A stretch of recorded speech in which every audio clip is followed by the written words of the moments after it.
of investment.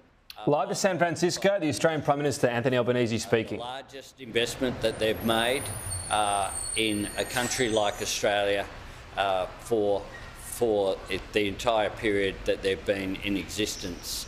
We spoke also about the cooperation that will occur between the Microsoft with the Australian Signals Directorate as well. In addition to that, we have a further announcement today, which is the decision that we've made to explore the safe and responsible use of generative artificial intelligence in the Australian Public Service in partnership with Microsoft through the Digital Transformation Agency. The government will conduct a 6-month trial of Microsoft 365 Copilot, making Australia one of the first governments in the world to deploy generative AI service. The Digital Transformation Agency will be able to trial new and controlled ways to innovate and enhance productivity to deliver better government services for the Australian people. Importantly as well will be the training component. We need to skill up Australia's workforce for the technologies of the future so that we can help to create the jobs of the future. And that's what this is about. And it is a very exciting period. We'll run it from January through to the 30th of June next year. So we've been talking with Microsoft about this announcement. That is very important. At a time of global uncertainty, it is important that I'm here at APEC. APEC celebrates 30 years, and APEC is, of course, an Australian creation along with Japan. We recognise that the creation of an economic forum for economies in our region is so important, and all of these economies are our major trading partners are here. 1 in 4 of Australian jobs depends upon our trade, and an enormous proportion of that trade is represented here at APEC.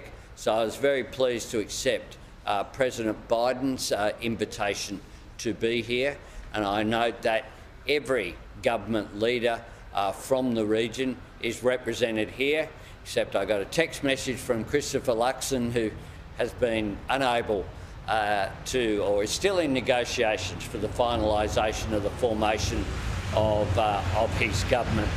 Apart from him, though, there will be a range of meetings will take place while I am here, including with Prime Minister Trudeau, Prime Minister Srettha of Thailand, who was recently elected, with other leaders as well.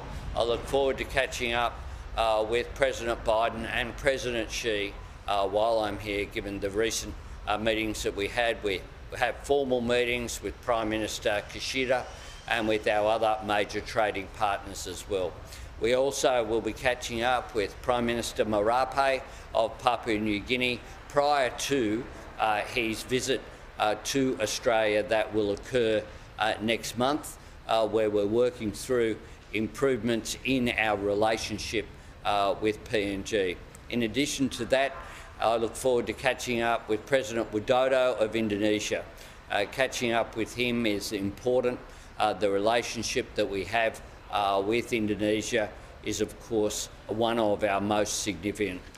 So in addition to that, of course, there are businesses represented here as well from the region. Tomorrow I'll be catching up with Larry Fink from BlackRock, a major investment in Australia, a major source of job creation in Australia through those investments, and catching up with other business leaders. After this, in the next little while, I'll be catching up with the Australian business representatives here as well. But in addition to APEC, what occurs here through ABAC is very important. I will be meeting also tomorrow with Governor Newsom of California.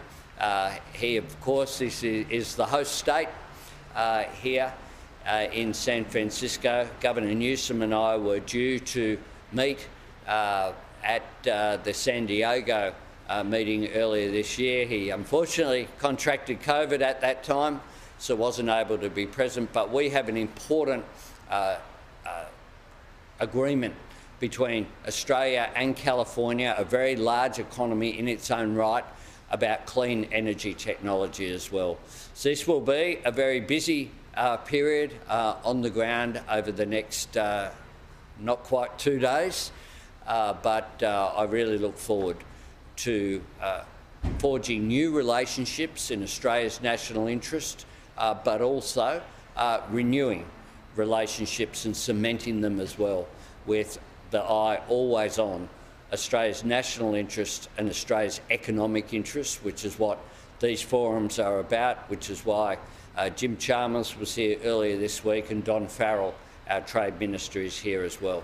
Prime Minister, can I please get your thoughts on the face-to-face meeting between President Biden and Xi Jinping?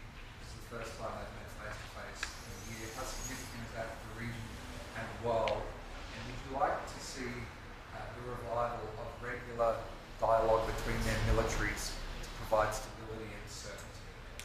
Well, dialogue is always positive.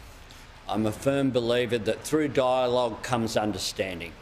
And it's very positive that President Biden and President Xi have been able to meet. It was fortunate that I was able to have discussions with both of the presidents about their meeting and about what might be discussed as well when I was in Washington DC and when I was in Beijing. It is important, and I stressed this in my speech to the Shangri-La Dialogue, and I conveyed to President Xi my view that military-to-military discussions and dialogue is very important. We need to put in place those mechanisms that are important, guardrails that were in place when the two world superpowers were the United States and the Soviet Union.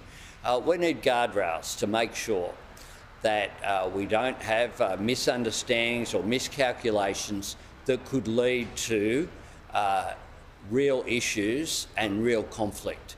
We need to make sure that we put in place things that ensure that that can't occur. As President Biden has said, it is crucial that strategic competition does not veer into conflict, and that's what guardrails are about. But I welcome the meeting. I welcome finding out the details of what has occurred in those meetings, but in itself, it is a very important step forward. And Prime Minister, could I ask what your message will be to other global leaders about the Middle East conflict? Do we now need to start talking about what the political solution or settlement is now that the Israeli military campaign is advancing?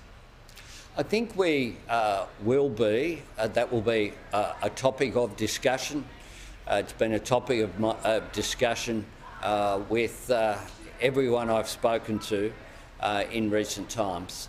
And the fact that you have some of the world's leading economies here with various nation leaders, including the United States, of course, plays a pivotal role in the Middle East. And I will be having discussions with our friends in the United States, as I did in Washington DC, about a way forward. We have said very clearly that Israel has a right to defend itself, but how it defends itself matters as well. And we do need to, I think, begin to have discussions about what happens in the future in that region, in Gaza. We know that Hamas not a potential partner for peace because of their own position. But we need to have those discussions, and clearly the international community will have a role to play. Thanks.